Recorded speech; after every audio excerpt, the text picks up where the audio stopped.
नमस्कार, welcome to nursing smart. Nursing smart के SGPGI batch में आप सभी लोगों का स्वागत है।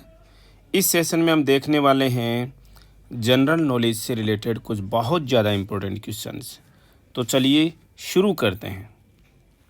पहला क्वेश्चन है, which of the following articles of the constitution of India is related to the promotion of cooperative societies.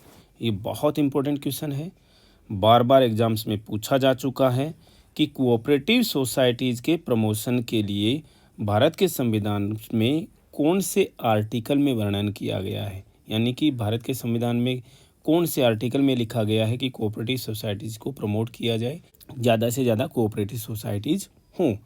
आप देखते होंगे कहीं पर भी सहकारी समितियाँ लिखा हुआ देखा होगा ना आपने, कोऑपरेटिव सोसाइटीज़ वही होती हैं। 43A क्या चीज़ है हम आपको बता देते हैं यहाँ पर। 43A जो है इंडस्ट्रीज़ के अंदर जो कर्मचारी काम करते हैं, इंडस्ट्रीज़ के अंदर कौन काम करते हैं भाई, वर्कर्स काम करते हैं।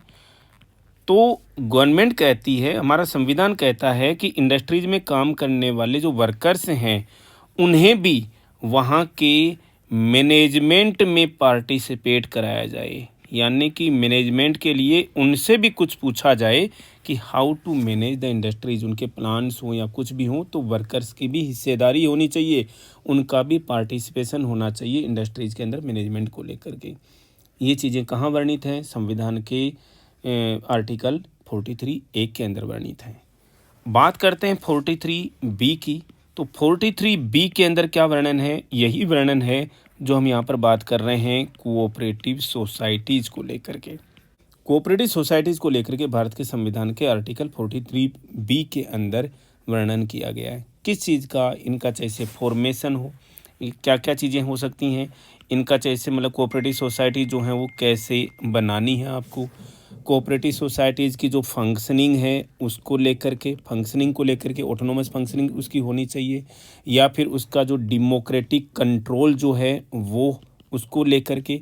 तो ये सारी चीज़ें हैं वो कोऑपरेटिव सोसाइटीज़ की किसके अंदर वर्णित हैं, 43B के अंदर वर्णित हैं। क्वेश्चन का आंसर हमें मिल गया है। 31A और 31B ये हमारे लिए इतने इम्पोर्टेंट नहीं हैं, लेकिन इम्पोर्टेंट क्या हैं, दो नाम जब आ जाते हैं कौन से, 31 का जब नाम आ जाता है तो आर्टिकल 31 रिलेटेड था किससे, फंडामेंटल राइट हुआ करता था हमारा एक, राइट टू प्रॉपर्टी, यानी कि कितनी भी संपत्ति आपके पास में हो सकती है, राइट टू प्रॉपर्टी। ये राइट टू प्रॉपर्टी का जो फंडामेंटल ऑफ राइट्स जो हैं वो बाद में लेटर ऑन रिमूव कर दिया गया, इसको हटा दिया गया, property of right to property को, जो हमारे फंडामेंटल राइट्स में से एक था। अब क्वेश्चन इससे लेकर के क्या आ जाता है एग्जाम्स में कि राइट टू प्रॉपर्टी, पहली बात तो कौन से आर्टिकल से रिलेटेड था, 31 से, और इससे राइट टू प्रॉपर्टी को किस संविधान, वैसी बात है किसी अमेंडमेंट के थ्रू हटाया होगा ना, संविधान संशोधन अधिनियम के तहत हटाया होगा। तो ये कौन सा अमेंडमेंट था, एग्जाम्स में बहुतों बार पूछा जा चुका है, 44th amendment of constitution. 44th amendment of constitution के द्वारा किसको, राइट टू प्रॉपर्टी के आर्टिकल को हटा दिया गया है संविधान से। यहाँ हमारा क्वेश्चन था कोऑपरेटिव सोसाइटीज़ के प्रमोशन को लेकर के, उससे रिलेटेड आर्टिकल है 43B। वी होप आपको समझ में आना चाहिए।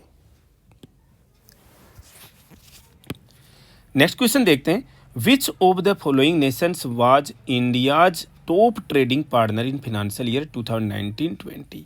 देखिए ये करंट अफेयर्स का क्वेश्चन है। आप बोलोगे कि सर ये 19-20 का पूछा है, उस समय किसी एग्ज़ाम के हिसाब से पूछा था।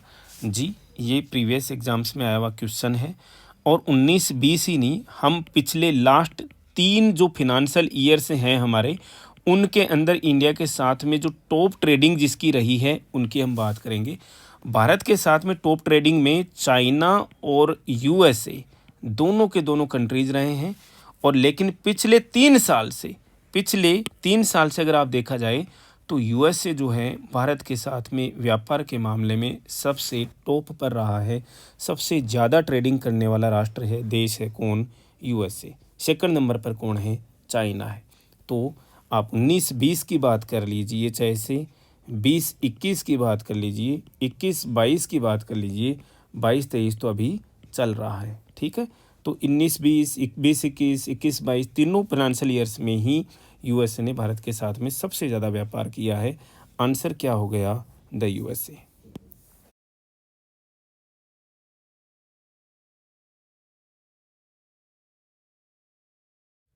मतलब फूल सब्जी, फल फूल सब्जी की खेती करने को हम क्या बोलते हैं? हॉर्टिकल्चर बोलते हैं। क्या बोलते हैं? हॉर्टिकल्चर। सारे नाम पता होने चाहिए हमें। कल्टीवेशन ऑफ ग्रेप्स या फिर वाइन ग्रोइंग भी किसको बोलते हैं? Wine growing. ग्रेप्स से वाइन बनती है। वाइन ग्रोइंग या कल्टीवेशन ऑफ ग्रेप्स किसको बोला जाता है?